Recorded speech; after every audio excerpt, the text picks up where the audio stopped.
So can we start? Yeah. Okay. Yeah. So thanks everybody for coming to the IPNE annual conference. I think it's been a great conference, and I think there's a lot of food for thought that happened yesterday. Some of the things that people were talking about, like how they got started, maybe some of the tools that they're using, some of their experiences, which were either good or bad. Today, we're going to talk about technology. And one thing that I've actually talked about technology and the technologies that you use, but one question I wanted to ask is, what are the technology challenges that are facing you as a self-published author or as an independent publisher? And I know everybody has them, but how to use social media effectively. Yeah. I use Facebook, but I'm overwhelmed when I get to anything else. Some people talk Twitter, and I heard yesterday how many Twitter followers you have. I have none because I don't use Twitter. Right. Anybody have any thoughts on social media use or maybe success stories that they've had? Actually, Charlotte, I'm going to turn to you because you seem to use social media pretty actively. They love it. Well. I just know that if one person can't do it all. So my message to IPNE members is just do a little bit all the time on a couple of platforms or on a regular basis, and let's all support each other. So if you post something, I will support it, with a comment or a reinforcement. So and there are other tools out there like Hootsuite and stuff Yes, like that that can, if you set up your different accounts, Twitter, LinkedIn, Facebook, you can link them to something called Hootsuite. There's a couple of others out there. I can't remember what they are at the moment, but you can do one post and it will feed the other and this is social networks. It's very intimidating for people who don't use to go, well, which one should I use and how many? After you take the upfront effort to set up the account, then there are these tools. You do one post, and then that post can be shared across all of your social media, depending. Some things have parameters. You can't get a certain tweet that you're going to get in a Facebook. But it's just the setup part that's more daunting, I think, for people. And then as long as you make sure you get some updates out there, then you can share them across without going, oh, now I got to log into this one and this one and this one. Do you have the same logon for every place? Yes, if you do it like I suggested, use a service like Hootsuite. There's a monthly fee to that. It's not free. So, you have to remember that as well, can depending I just on ask what you're people doing. to identify themselves? It might be nice to. I'm Eddie Vincent.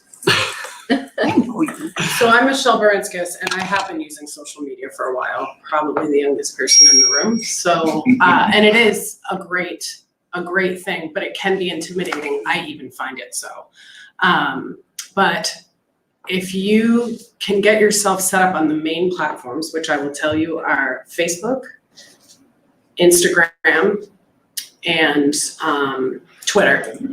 Those are the three big ones. You could pay for a service where you have a middleman that feeds everything. But what I do is when I do go to do a post, and like Charlotte was saying, you all share each other's posts, you can make a post in one spot, copy and paste it, and go into your other accounts and copy it and paste it into the same exact thing. So you do one thing and you just copy it in 3 places. And the idea is between your website and any other content you have, I'm trying to think of a different word besides saturation, but you're trying to saturate the internet with your content. That's essentially what it is, because the more of you that's out on the internet, the higher likelihood that you and your products and your services are going to come up. I hate to be metaphysical, but That's okay. that spreading your content Yeah. like that is what everybody is doing. Exactly. And that makes you a snowflake in a snowstorm. It does, but it's better than not being in the storm. It's better than not being a snowflake out there. Can I ask who your name and Jeff Tutton. So award-winning author? Award-winning author. So setting up the accounts can be tricky, but you can use the same username, login, you pick a day. There are tons of people who are using it, so you could ask somebody, we're all using it and things like that.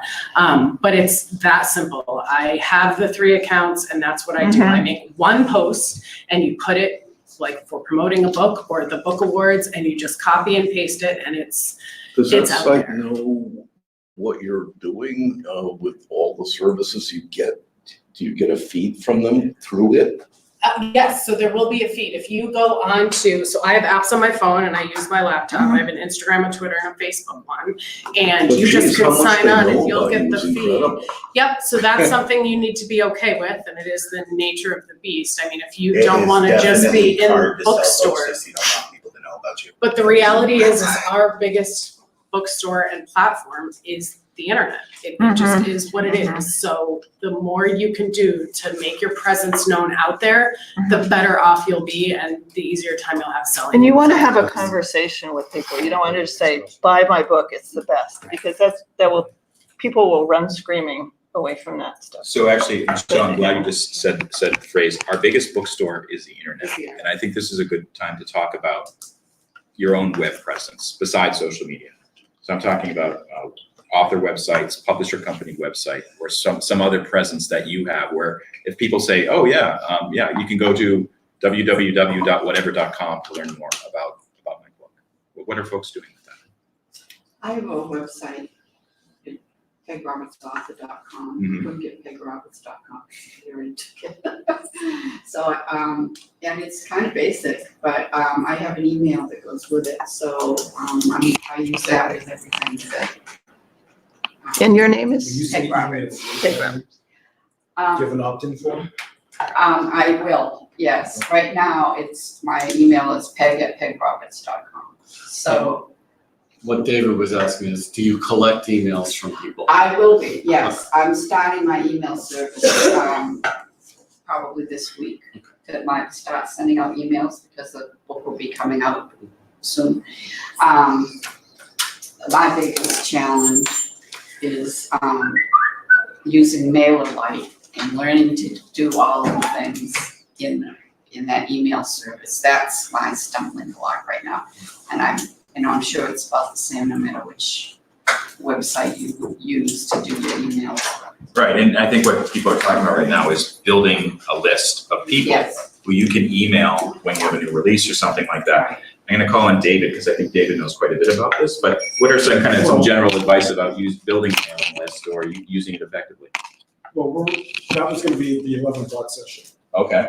But I don't know anything about MailerLite, but MailChimp is a very useful platform and it's free up to a certain point. Yeah, MailerLite is too. But Yeah, the that's basic thing is- Tiny Letter.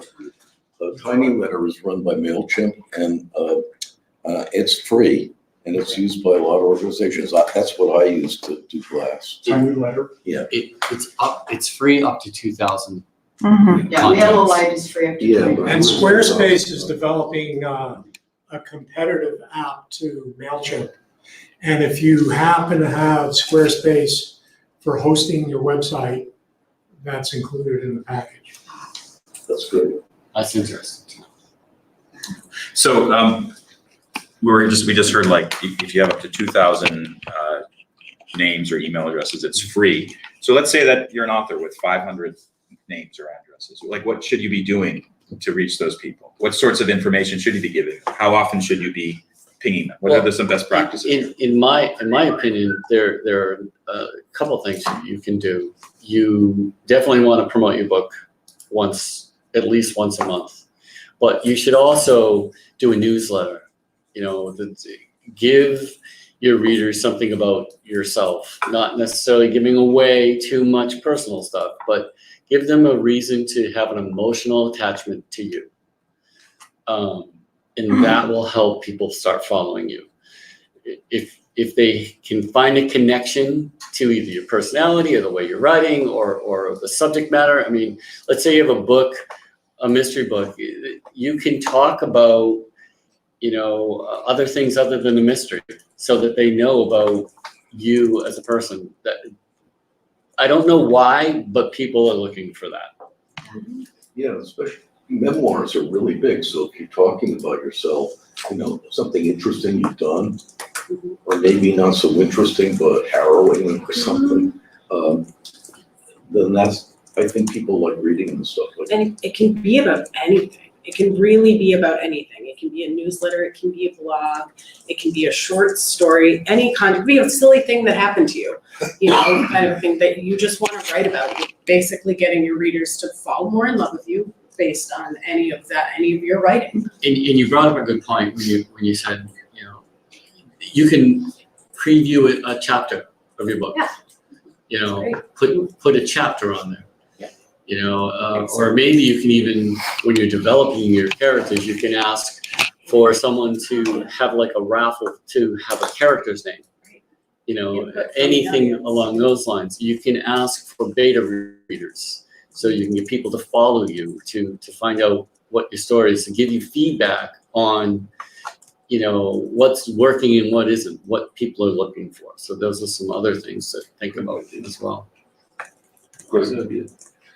One thing I do, I wrote a children's book, Sam Fisher Woman, and because the character is strong, little girl character, I put an email in so that kids can actually write to Sam Fisher Woman. Oh, that's a great And idea. she Awesome. can That's a answer great that. That's idea. awesome. Yeah, That's a good idea. yeah. I know some people that actually do post in a character's voice. Yeah.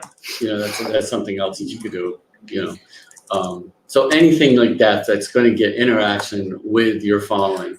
And following doesn't happen overnight. It takes time to build, and a lot of times it starts with family and friends. And you want to encourage the family and friends to send it to their family and friends, because it will just explode. And after a while. social media will almost do that for you. Yes. That's And why you can get that following, because that's where people read the news. We don't read newspapers. We go on Twitter, which is crazy. But so much of it is you just wind up getting this stuff, even if you're not, so much of it is if you're not trying, as long as you're putting content out there. And I don't know, because I've actually explained this to a lot of people recently. People understand how hashtags work. Hashtags are kind of a neat thing. I was away when they came out, and I was super confused when I got back into this country and found out what a hashtag was.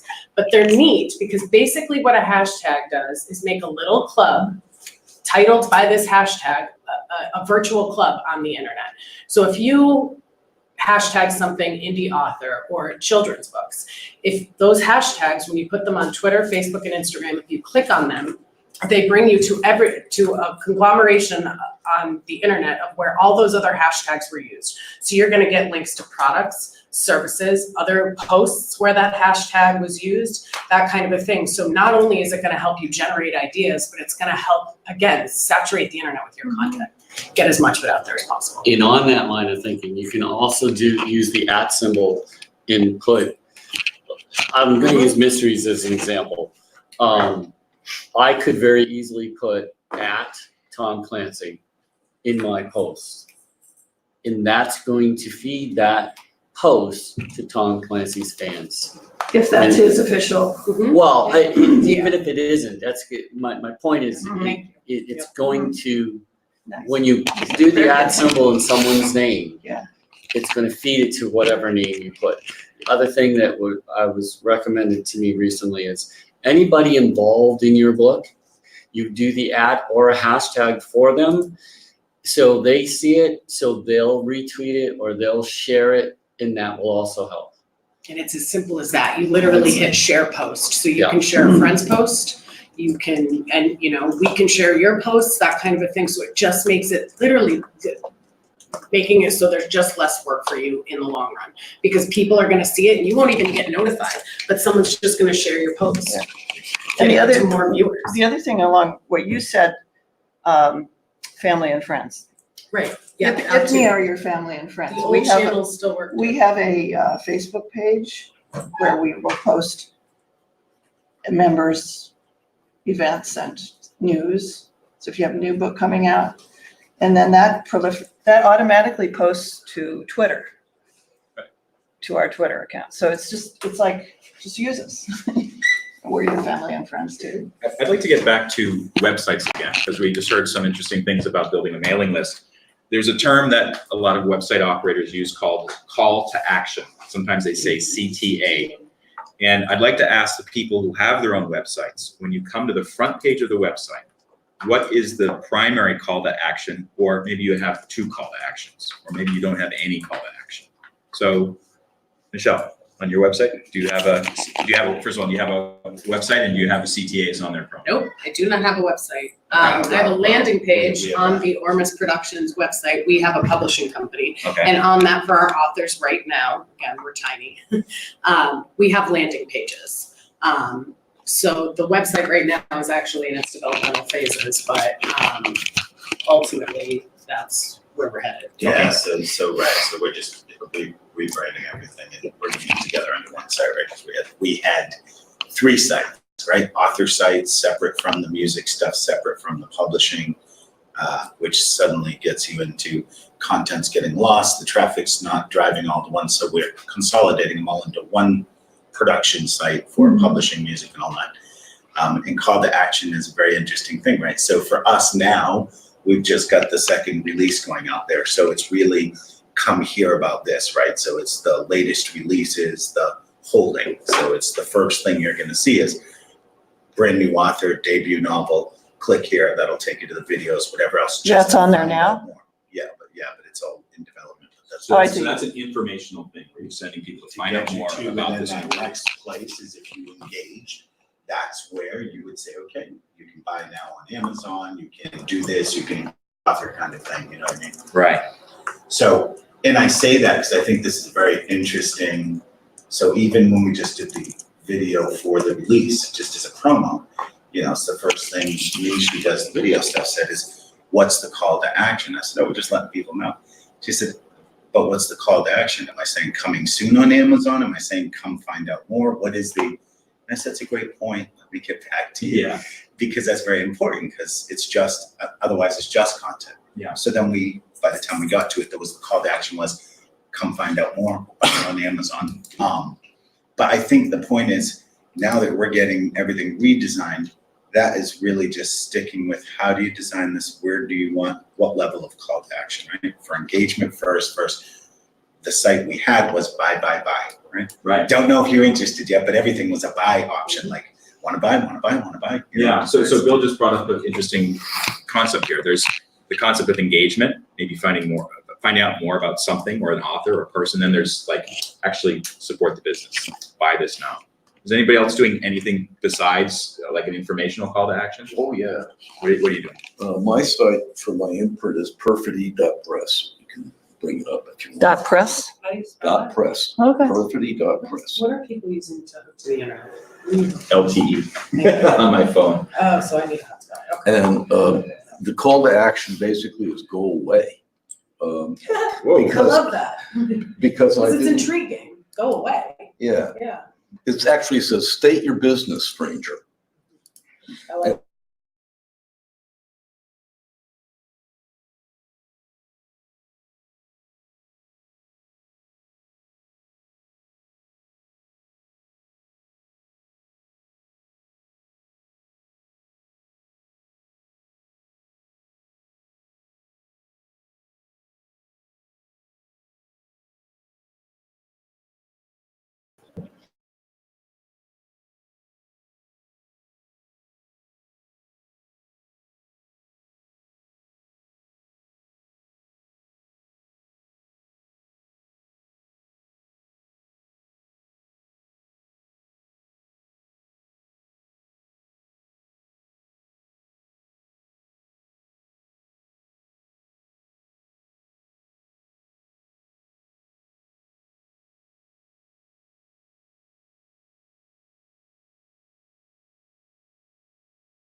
I think MailChimp. Infusionsoft would be one. Yeah, I mean, those are sort of higher level than MailChimp. MailChimp is really for communicating through email.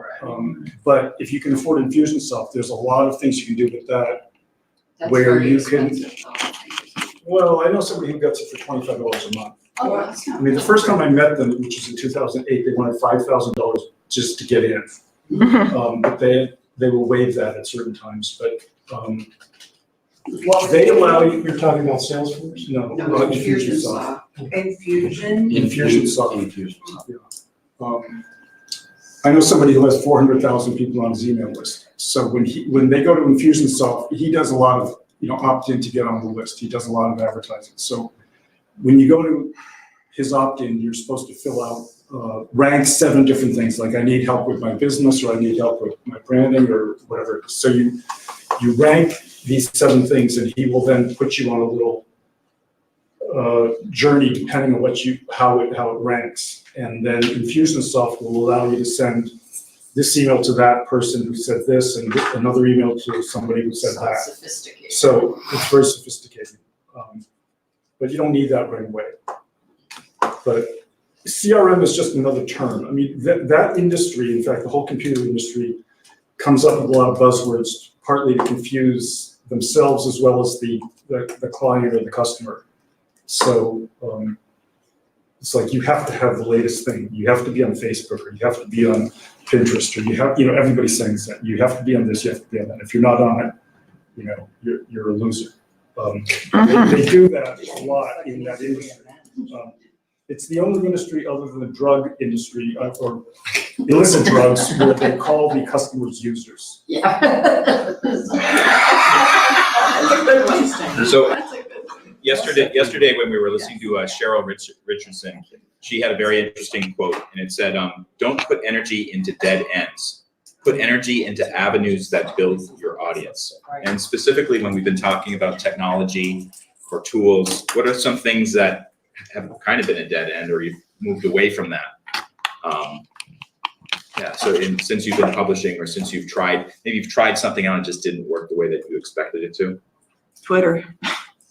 So you're not spending any time on that. I'm just putting stuff there. Right. I'm not getting a lot of interaction. I don't really, it's not grabbing hold. Right. Do you know how many people you're reaching through Twitter? No, I mean, it's a little bit beyond me to get the analytics right now, so I don't know. I mean, I know how many followers I have, I guess. Yeah, but Yeah. I put more energy into Facebook and Instagram. So I'm glad you mentioned that, Charlotte, because for social media, I don't spend any time on the Facebook, or very little. I just do a couple automated things. Yeah. And I know a lot of people do spend a lot of time on Facebook, and they're getting results from it. But my attitude is, if a tool's not working out, social media wise, I don't do it. And I think it's okay to not do a certain type of social media avenue. It'd be great if it worked out for you, but if it doesn't work, then why should you be putting a lot of energy into it? And so when you have a Facebook page, you have a personal Facebook page. Yes. How do you brand your other one differently so that, you don't have 2 Facebook pages with your name on it? No, so I have So what do you do? So I have my personal Facebook account, and I never promote that. Right, Just for no, friends and family. right. Then I started up a separate page for some of the brands that I have. So one of them is for In 30 Minutes. Okay. It's Another a one- business page. Yeah, it's a business page, and you need to have a personal page in order to have a business Yeah, page. That's a right. requirement. Right. But I just found that I wasn't getting a lot of engagement on that. And I think, personally speaking, I think what Facebook wants to do is they want you to spend money on They advertising do, to yes, build, to build, yeah, surprise, surprise. So you're not getting much engagement on your Facebook business page? Correct. I've had the same issue. It's very hard to move over Yeah. from your personal. It's like you really have to go through a lot of effort to do it. And I can tell you, I've been doing it for a long time. Mhm. It's just painful. Yeah. So what's the most We have effective? to I promote- find you a have to personal promote- page is the best way to do it. People know me on that. They know my name. I decided, let it be.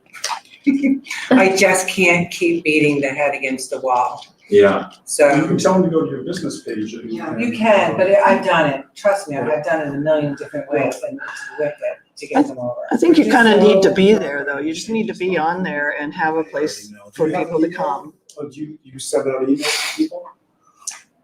When I had several subdivisions as a realtor, we worked so hard to get them over to that business page, and even when I Well, moved I guess for here. your books. No, Is that I have an what you email for my want? books, but I don't have a website for my books, because I haven't decided on my brand or my logo. I have a lot of things to think about. So I think a She's in logo the is discovery phase on the book. important. Figuring out all the moving parts. Here's a thought for selling your books, if it's appropriate, and that is that some time back, I was a full-time fundraiser. So I got to use Salesforce and other software like that. And so, of course, then that triggered the idea, why not sell books to not-for-profits? And not-for-profits are looking for premiums to give away for fundraising. They're looking for ways to bring a lot of people into their not-for-profit. And so the orders that you can get are in the dozens or hundreds or more if you have the right connection, if your book makes the right connection with a not-for-profit. And then for them, if you say, okay, well, my book costs $20, so every time somebody buys a book for $20, the not-for-profit gets 10, they're happy with that. And then you can skirt the whole distribution issue unless you've locked into that. What if they use it for premiums? Wouldn't you have to like donate it? What I say is I'll donate half the retail price of the book. And then you pay for the other half. Who pays for the shipment? It depends on the not-for-profit. Some not-for-profits have mail rooms. Some of them have staff members that send things out. Some of them don't. So we have to be flexible. That's probably something Brian Judd covered in terms of alternative distribution methods. But I think, if you can get somebody like a corporation or a nonprofit to say, oh, we like this book, we'll buy 10,000 copies at a discount, and maybe, put their logo on the cover, those are all things that can be done. So if you have an affinity, like the United Way might, it has to fit in with their. Right, it's gotta fit with their mission. But there's a lot of things you can do with those alternative methods. So I have a question about the future. And I know some of you are really plugged into what's going on with technology, and maybe you've been working on technology. I know somebody at the table has.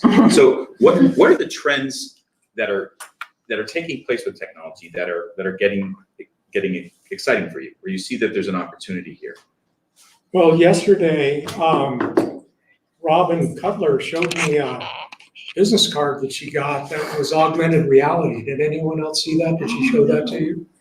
And so it's a person's face on there, and when she holds her phone up to it, the face starts talking. Holy and cow. Gives a pitch. No shit. Oh my And I thought that was pretty cool. So I'm Whoa, gonna I have to get a hold of her. But it only works with a phone? That's the first I've seen it, so I know about augmented Sounds- reality, but that's the first time I've seen it working that way. So I don't know. It might work in other ways too. I It mean, might work on It websites. needs audio, so. So is it like a QR code? What is it look like? On the business card, it has your photo. And so when you hold it up to, I guess it's the camera on your cell phone, that energizes it, and the person there now becomes 3D and starts giving you a pitch. Yeah. So augmented reality, for people who don't know, that's a technology where information, sometimes images, graphic data is added to the top of an image of the real world. So you're looking at the business card, and the phone will just show a picture of a hand holding a business card, but all of a sudden a 3D image of Robin or somebody else will pop up and start giving the pitch. And I've heard about it being used in industrial settings, like somebody, a worker at a factory, getting instructions how to assemble something, but never for something like that. So that is pretty cool. And that might be something that we'll see more of later on.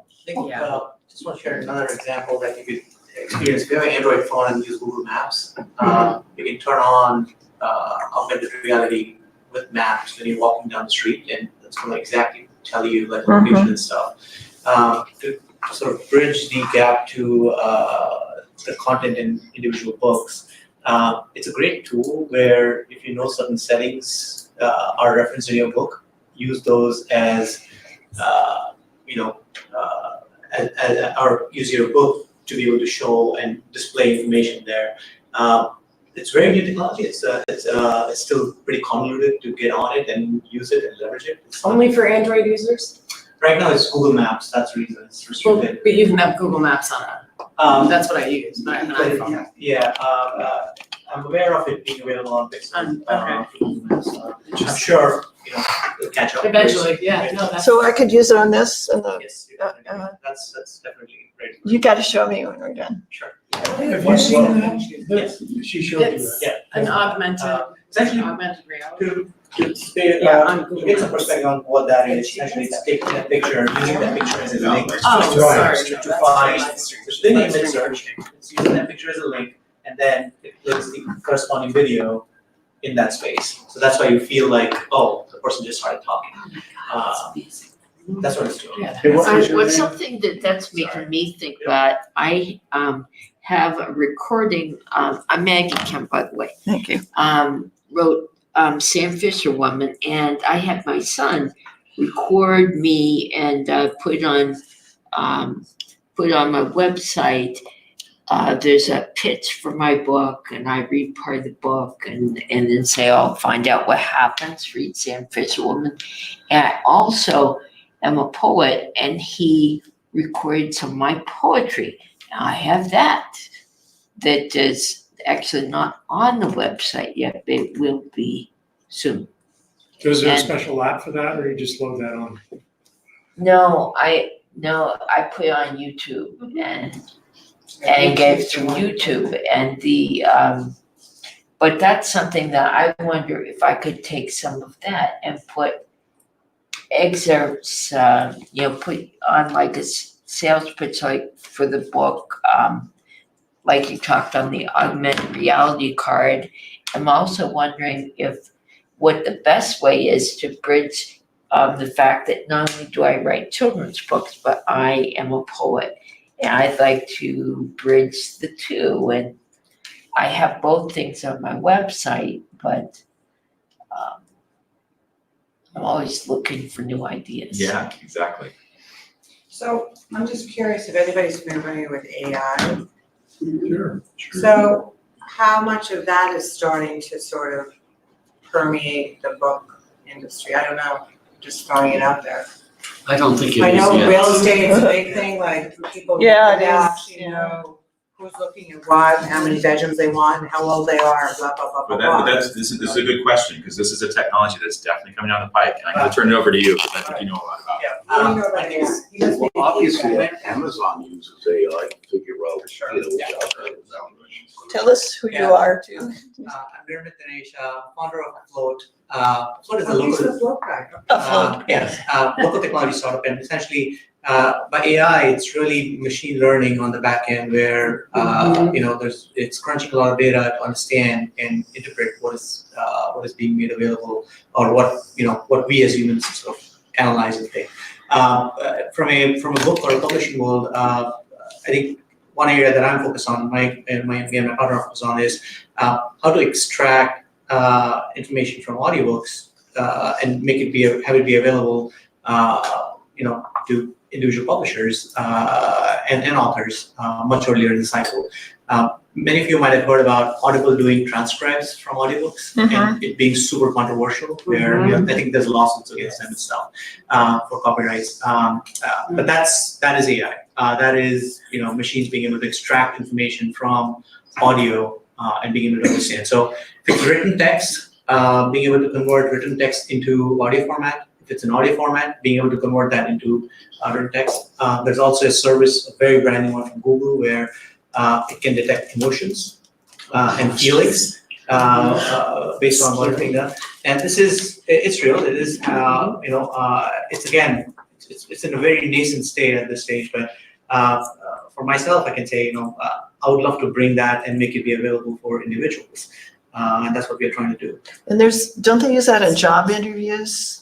I'm sorry. Job interviews? In job interviews as well. Yeah, right, yeah. It is picking up where, especially for, I can tell you about technical and even non-technical, how you speak, how you come across. There are these set of metrics or ratings that come up where the machine is just trying to diagnose your emotions, your facial language, your tone, and just say, this is what the computer or the system thinks is the case. And I was listening to NPR the other day, and they literally were talking about That's the one I think. a robot basically giving you the interview. Yes, yeah. And they said that in that particular case, the person was not responding sort of the way that the robot expected.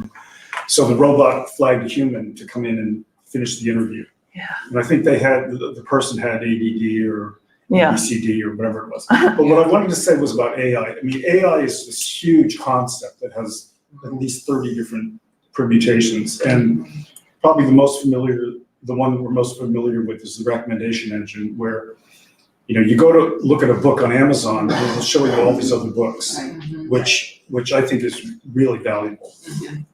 But in terms of your browsing history, the computer knows what you're doing. So you mentioned the emotions. I mean, there are people who are trying to look at what you're doing and figure out your emotional state so that they can go sell you something. But the other thing is, there's a company called Infer, where they will look at your browsing history and try to figure out when if you're looking at printers, you're looking at hotels, you're looking at houses, when is the most likely time you're going to be buying something?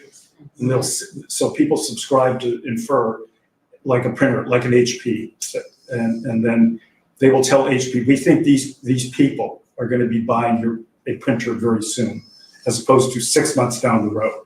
So they're trying to figure out everything, but I'm sort of a skeptic in general.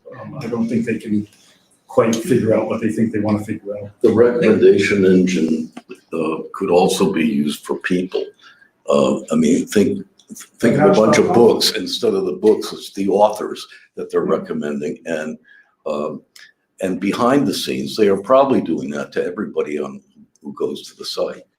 So I want to say something about recommendation engines, because Amazon, they probably say, oh yeah, we have this great recommendation engine. Yeah, after I've bought something like, a bicycle for my kid, I get emails saying, oh, you might like this bicycle for your kid. I've already bought something. So I think it has a long way to go. But I also wanted to touch on something that you just mentioned. For a second. With that, it's probably the advertiser. The advertisers have to pay to get their whatever shown. So and the platform will love it when just people keep advertising. So, if you go look for a bicycle and you have bought a bicycle, all these other people haven't figured out you bought a bicycle. But Facebook's perfectly happy to keep sending their ads to you because they're getting paid. It could be, but there could be more intelligence in how that is handled. annoying. Well, it could be. But so the question I want to get back to, I think you just said that it'll be possible to take a text like a book and then convert it to natural language speech. Right. That is without going through the audiobook process now, which means hiring a professional voice actor to do it and dealing with a lot of other steps too. Is that where you see things going with that? I do see that. I think it's going to be a combination of one thing that would miss out by virtue of what is available today is the emotion or the human touch, quote unquote. But I see that bridge closing as time goes on. As these sort of models, that's what they call on the back end, which is equivalent of learning a language. It's like as and when that gets more smart. I see that bridge closing and the barrier to transcribing from text to audio sort of becoming more. I just like 2 days ago, along with another story, was listening to NPR, and the person doing the interview was showing the technology by saying, because there's folks who are using it nefariously, this is their right, so they can mimic. And what they were getting to is, as it's developing, there's no way to deconstruct. Like, no one's good at saying whether it's fraudulent or not. But what that interviewer was getting to is the ability to create the voice with such close proximity that you can't detect. And so all he did was, when he was finished, he said, so can you tell me? And then his voice, whoever was managing the technology, came right back at him and said, the next time I want to do an interview, I will do it my own way. And it just sounded just like him. And he said, this is creepy. But so they're getting very good at that. I don't know how close to commercial or, but that was my first thought. I thought, well, that's creepy and that's going to get funky because they're doing the same with video. However, boy, you could just read my book. They could make the audio file to selling books. I mean, I can see where that would be a huge business for us. If the technology is there where you can put an accent and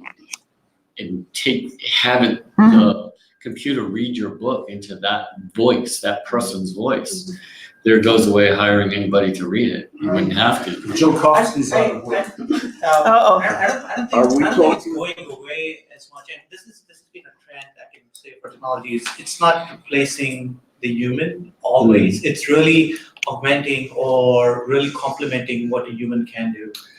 So I do see it easing the, like, let's say, right now, you only have these professional readers who could manage and deliver what they do. What the technology would make it do is, you could have a lot more people who would now be able to do that same thing by using the technology. That's where I was going. That's So- exactly where I was So going. I think that subtlety is important because it's not going to replace, it's going to enhance or enable more people to be able to do things. You are correct. It never replaces. Yeah. Yeah. Yeah, I don't think computers are going to be able to understand the nuances of language in terms Maybe of not. irony or sarcasm. There's a whole bunch of things about language that I'm a skeptic. I mean, I used to work at the Harvard iLab, and everybody there's disrupting. Let's feed that article that you distributed yesterday into it. See what it is. So actually, there's another cutting edge technology that I've heard about. It's actually a contest taking place this month. It's called, some of you have heard of NaNoWriMo. This is the National November Writing Month. There's something called NaNoGenMo, which a bunch of development teams are trying to get an AI to write a novel. And I saw this and I saw people going, oh my God, it's going to destroy novelists. I agree with what both of you are saying. I don't think it's possible for something like language to be duplicated by an AI. It's a tool that will But that's augment good our content. abilities. Like, that's something you could use, you're right, it's not gonna take the place of a novelist ever, it's never gonna take the place of a human. And then when I hear about shit like that, I say, why? It's easy. Why bother? I guess I was wondering, how could it help if is it something you could put on the back end of your website that you could actually over get better information than you do in lead capturing of emails, which are not always that successful.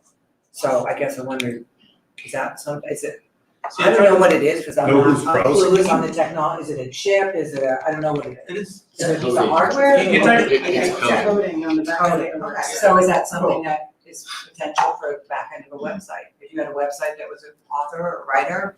So you're trying to get interpretation of what content exists on your website, is that what you're trying to do? You're trying to get whoever's going to your website that you've driven there captured, so maybe AI could be another way to do it, I'm wondering? Well, you can do that now. Ah. With pixels. You can put things on your website, so when somebody goes there and doesn't opt in, that's the whole thing about opting in. If they opt in, you know who they are, more or less. But you can have a pixel and the system will track who that is, and then, but you then have to go advertise somehow to say, whoever was captured, go put my ad in front of them. So that's one of the things Facebook will do. You can go advertise on Facebook. I was thinking more on your You don't have to It's a do code. that. It's a code that Facebook will give you that you can put on your website. So when you get people to go to your website, it will record that information. And it will send stuff about your website to those people in the future. Assuming they were captured by email or through this AI? So have you seen? Facebook. Just touching your page. Just touching your page. Just going You to your don't page. know who they are. You should have seen allow cookies. Yeah. That is what that is. Yep, that's a cookie. That's precisely that But hook. there's no way to get them, is what I guess. No, you can get that because these sites like Facebook and many others, they use the cookie to be able to track that particular user. And at the end of the day, they know exactly, what that user, everything that the user has. That's why ads kind of follow you around the internet. Have you ever seen that? Oh, yeah. That's exactly why they do that. They know who So then can you they go are, back in but your you don't know cookies? who they are. I don't think you can get the And information. you go through, like, I don't Trying to get I like use the cookies based on. Or I was just wondering whoever it was, I mean, if I That's what I was was. Who it was. So, It's, when you would find out, they would not there release was the ways of finding out commercial your commercial sites that are IPs, public. but that's how you Because get it's it. a big massive market, it's Yeah. So, but there are many other things that give it away, like the software that you use to go to the website. I heard of one other technology that hasn't been brought up here. There's a company in Braintree, Mass, that has developed a way of printing on the paper videos. So you can incorporate it into your story. It doesn't replace the story, it enhances the story. So like with a children's book, you might have, your children's book, but you can hit it and it will do a video. Is that superior? Yes. Mhm. I haven't seen it myself, but I have heard about that technology is coming down the road. This is on a piece of physical paper? Yes. Yeah. And what's it connected to? Can you I don't print it? know. I don't know. I don't know. I just know the technology is, it's brand new and the technology is there. Can they experiment on my book? I'll have to talk to Joe and see if Joe can Oh, give me yeah. a book to show. Your It's buddy. called Superior? Superior's packaging. So let's actually talk about video for a little bit, not about the cutting edge stuff that we might be seeing 5 or 10 years from now, but actually what people are doing now for video. And I'm saying that conscious of the fact that there's a camera playing right at my face. You mentioned that you're putting video onto your YouTube channel. Yes. Yeah. Mhm. And what have you learned about that? Or, why is that important to you? Oh, it's important because I find that people who go on my website say that, gee, I really liked your trailer. Gee, I really like seeing you read your book. Gee, I really like this. And it's been a lot of the people who have been attracted to my website have been family and friends, particularly friends from when I was growing up. Oh, good. Because I grew up in Pennsylvania, and now friends from high school see that, gee, you're still around and this is what you're doing now. And they like seeing it, and they all comment. And I have done some express interest in buying my book. Okay, that's what I we was all just want. gonna ask you that. What, do you know a conversion rate, or for 100 people, how many buy? No, I don't. I can't tell. And I think I don't, You can see how many clicks you get on a video. I see how many clicks I get, and I see how many engagements, and a lot of this stuff I don't understand very well. But I have a Facebook page for Sam Fisher woman in addition to my personal page account, and the Sam Fisher woman page is a business page, and so Facebook keeps feeding me, this is how many engagements you had, this is how many clicks, but they, then they ask me, well, you could boost your post for this many dollars, and and yes, I did boost my post twice, and for specific reasons. I was looking for specific feedback, and I got a lot of people got my post and responded to it, and I won in New Hampshire. I won the People's Choice Award for Children's Fiction this year by the put out by the New Hampshire Writers Project, and a lot of that I believe has to do with I tried boosting a post for how you vote for me. So, And that it seems like a sleazy politician, but on the other hand, It's like buying and voting.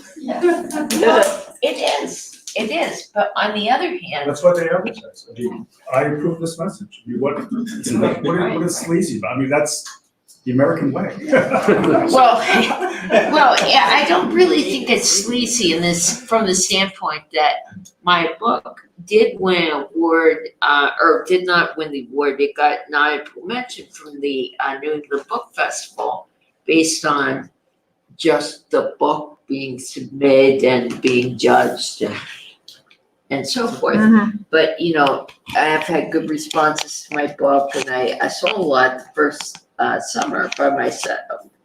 But So actually, I'm glad you mentioned the Facebook thing, because Facebook, I think, has been guilty of basically claiming that video was going to be the next big thing to get people to spend more money on advertising. Famously, Mark Zuckerberg's lieutenants about 3 years ago said in 5 years, the entire Facebook video the entire Facebook feed will be video.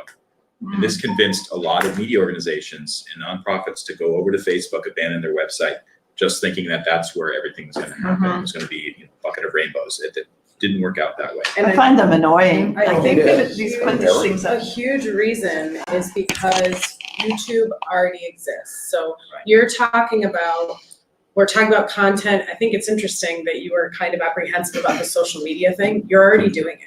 YouTube is social media. It's just a video platform. It's not a written platform. So it's any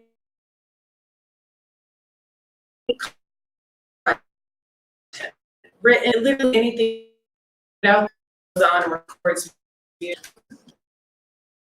a dating website, YouTube, any of these things. People are meeting, people are connecting through these sites. So what you're doing with the videos on YouTube, and I think this has something to do with why the Facebook thing didn't take off, everyone's comfortable with YouTube. Everyone knows YouTube. People are commenting on videos, they're clicking, they're doing all of these different, they're sending it, they're hashtagging, they're doing all this stuff. All YouTube is a video-based social media. And it's site. the second largest search engine in the In the world, world, owned by the yes. first, owned by the first. Huge. So one thing is Largest. video is definitely, you get better engagement. I mean, that's one of the reasons why YouTube is so successful. I mean, Ian, you're talking about Facebook saying video. I was running an ad campaign for somebody on Facebook, and he was boosting posts. And whenever he had a video or an animated something, like a GIF, or GIF, whatever you call it, he got much more engagement because people see moving things, and moving things attract We like eyeballs. TV. And that's why one of the reasons why YouTube is so, because people like to watch that. A lot of people don't like to read that. On Twitter, you know, the majority of images are either GIFs or videos. So that Michelle, you just said a really interesting thing. YouTube is social media. And then somebody else said it's the second, I think you said it, Charlotte, it's the second biggest search engine out there. Owned by the first. Owned by the first. Yeah. I'm gonna tell you a little anecdote. So we just released a book, a 2-volume set, Social Security in 30 Minutes. Volume 1 is retirement, and Volume 2 is disability related. And one of the marketing things I did is I have a YouTube channel. It has 3,000 subscribers, which is great. And I just put up a couple of videos about Social Security, SSDI versus SSI qualification things, a couple things like that.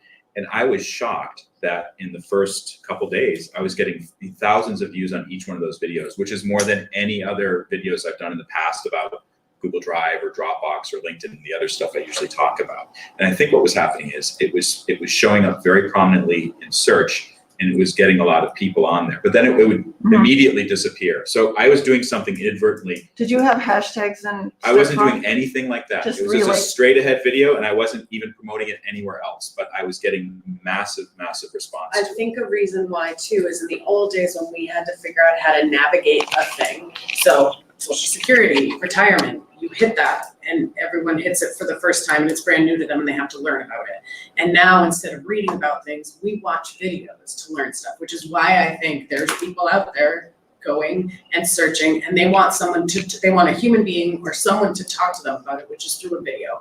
They don't want to read about someone's, collegiate article that they wrote about it or something like that. They just want to watch a video of a human being talking to them and explaining and answering a lot of these questions. And that's a good point, because actually very low conversion rate to sales for the Right. books. They're probably. I can see that. Mhm. But this is just, it's That's another okay. way, it's another way to That's reach, okay. it's another type of audience. If some of them, Increasing your reach, Yeah. and Doesn't it increasing take your us awareness. 8 times of somebody seeing something until they take an David action? can Reach and answer that awareness is valuable even Yeah. without getting a Is sale. that, is it, Well, is there's no hard and fast rule. I mean, People but that's talk people about say. people talk about 7 times. Mhm. What I wanted to say, and we'll get into this a little later, is social media in general is not that good for selling stuff. And Ian, you talked about websites. There's 2 things you own, sort of, your website and your email list. So when you go to social media, or you go to Google and you do all these things, they can wipe you out in a minute. And 5 years ago, Panda and Penguin came along and literally wiped out all these internet businesses that were basically gaming the system. these are changes to the Google Mhm. algorithm. Yeah, the Google, they talk about that on the radio, like these stores, these little stores suddenly have all this traffic and Google does something and then they get wiped out. And then they complain and Google says, hey, we didn't do it. I mean, I don't know if they're lying or what, but they make the rules. So Facebook makes the rules. If you want to play on Facebook, you have to follow their, and you have to pay money to boost a post. But they are going to, and at one time, LinkedIn was, this is sort of interesting because LinkedIn, at one time was sending your post to all these different people. Mhm. And one day LinkedIn said, we want to make more money, so we're going to limit the number of people that are going to see your post. And this guy, so the Wall Street Journal said, LinkedIn basically went from all your followers to a third. And this small business guy started complaining. He goes, "You're ruining my business." And I want to say, you're not paying for it. You're not paying for exposure on LinkedIn. Why are you whining that LinkedIn changed the rules when you're getting a free ride? And that's what social media is to a large extent. It's totally, you don't have to pay on Facebook. You don't pay on But even the LinkedIn. paid You don't have to pay. Facebook, I'm in a group, an online group, and they keep changing the rules. Yeah, So yeah, even when that's- you're paying, Right. you think you're going in one direction, and then they change the rules and everything disappears. Well, So there's a whole thing about the attention economy and how these companies, Google, Facebook, Amazon, they all want you to be on their platform 24/7 buying something. That's Yeah. commerce, so, and people complain about, they're trying to capture eyeballs, they're trying to get us to spend money. That's what their mission is. Yeah, putting you in touch with So the get entire off the platform. But social media is a good branding tool, I would think. It's good to get your name out on. I don't know what the rest of you have had experience with LinkedIn, but I was on LinkedIn a few years ago. And it seemed like they kept sending me job descriptions to apply for jobs. And after a while, I filled up my inbox and I just said, nonsense. You can just turn that off. Well, I tried, but Yeah. somehow I got around that, so I just stopped using it. I don't know whether it's still like that, that's the way It is. It is like that every day. I get one, and the thing is, they're getting a cut of that. If you click through, you're not going to go to a company. You're going to go to LinkedIn with a paid placement. So that they're not getting money from you. They're getting money from whatever company was looking for someone. Question, might be digression from the topic, but I'll ask it anyway, we can mark it.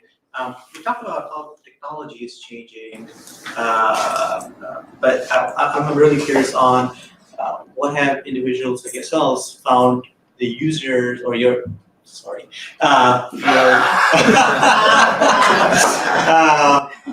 readers habits are changing, based on your interactions that you've had with your readers, just because of technology.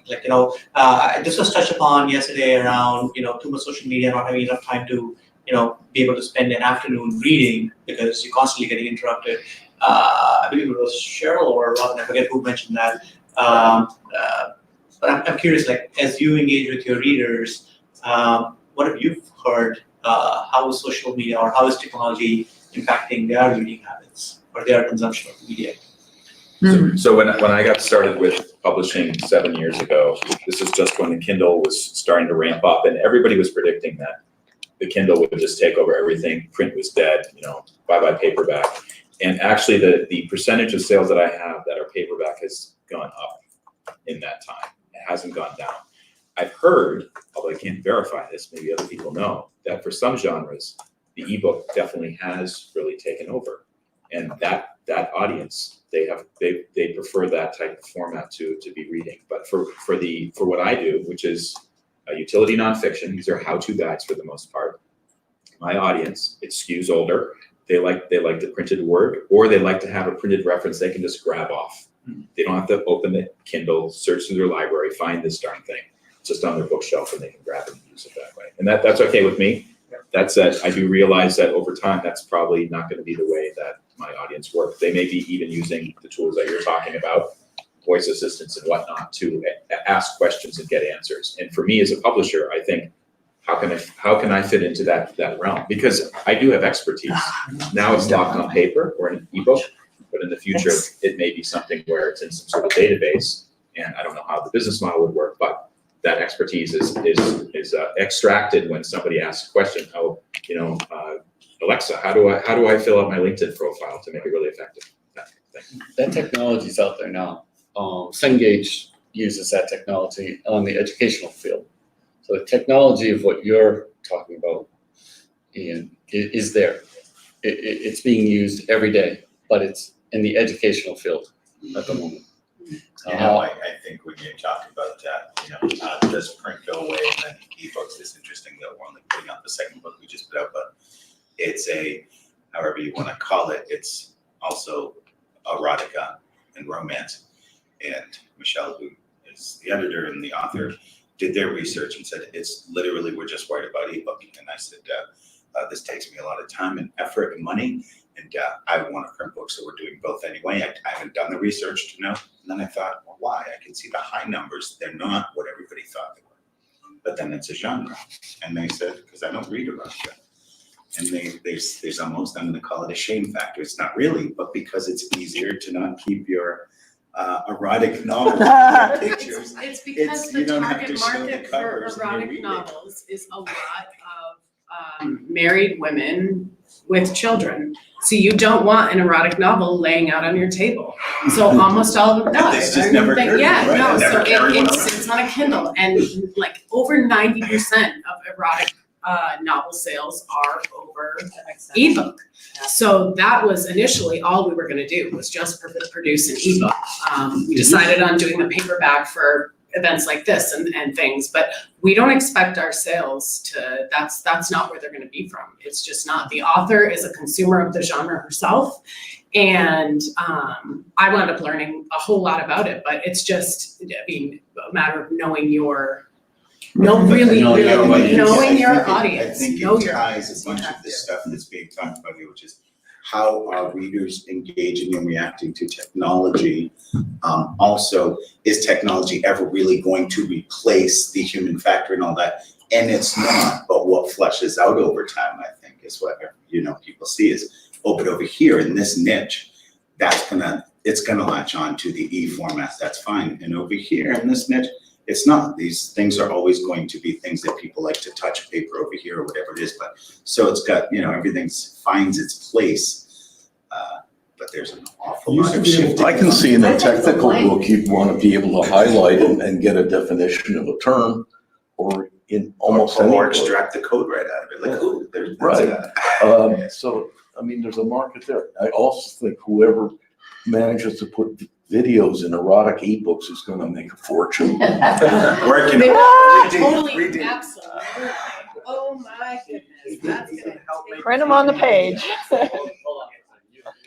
Yeah, I think the length of the book has something to do with the ebook, especially with younger people, because I know a person who was an athletic coach and for gymnastics and wrote a book years ago, which was highly purchased by coaches and by people who are in the realm.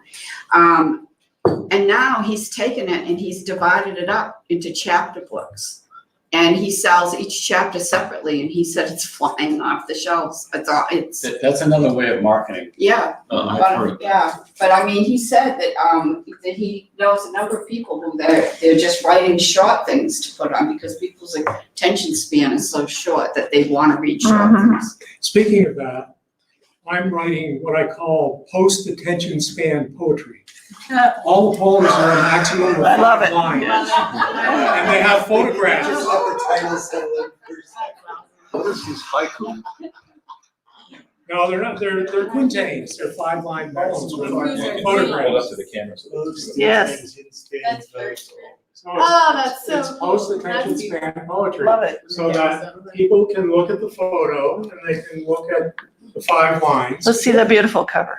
and get a lot out of it. I think you probably need a new name instead of post-attention span. I know, that's kind of tongue in cheek. Get the word 5 in there. Yeah. What I was gonna say That's was that hilarious. you used to be able to walk into a supermarket and see this whole rack and have these mass market steamy Text over the phone. cover, What print? yeah, the mass market paperbacks, all these women, and men. Bare-chested men. Yeah, in various states of undress, and now that's totally disappeared, but I wonder with 50 Shades of Grey, what were the proportion of sales for print versus ebook? That's a good question. But- I mean, from what Michelle just said, it's probably more ebook over time. But although that maybe- was like Check it out. that was a few years ago, so it might not have been at that time, as much as it would be if they came out Yeah. today. Well, they keep on making those movies, but I don't know if you know this, but I haven't read them, but I heard there's a lot of bondage in there, Yeah. sadomasochism, so Yeah. hardware stores started selling out in droves. And That's where Brian Jett would niche market to the artists. See, I got you in there. I was gonna say, So- Brian had, his, what's he doing, those little, the machines where you put money in it. Vending machine? Thank you. Retrievals down. Yeah, vending, I thought that was a great idea, but that'd be great for erotica books. Put it on the way to the train or whatever, and they grab a book, right? All right, so we've been talking for an hour. I think it's been a very good conversation. Maybe for the next year's conference, we should do something similar, have A round a round table or a panel or something like that. We do it in front of a bigger group. But thank you, everybody, for coming, and hope to see you next year at the IPNE annual conference. Well, I have a question before we leave about that topic of ebook versus print. Do we have statistics, or is it possible to get statistics from libraries about what people are checking out? Because my library has a ton of ebooks and audiobooks and regular books. And if we knew what people were checking out in which genres especially, it might be good I could information. pose that question to our local association. Mhm. Library Association? Yeah, the New England Association. I've got contacts over there. I can ask that question to that effect. Yeah, that would be So, good. how do you guys do demographics when you publish a book? Don't you do any work on demographics before you publish it? You should, but I doubt that very many people do. I just wrote my book. David is going to be speaking on email marketing, right, Yeah, David? something like that. Why don't we I have a take question though break? I'd like to ask before you start on yours. Well, we're gonna take a break, but. I was gonna ask earlier, and I was told to save the question for the end. So here it is. Has anyone worked with a copyright clearance center? I haven't worked with them, but I have worked with someone on the copyright issues before. What's a clearance? So is this just a quick way to get your copyright, save you time? or- Okay, we're going to wrap it up here. And thank you all for watching the final session of the IPNE Annual Publishers and Authors Conference. Yeah. No. That would be our. Well, that was Christine. Yeah.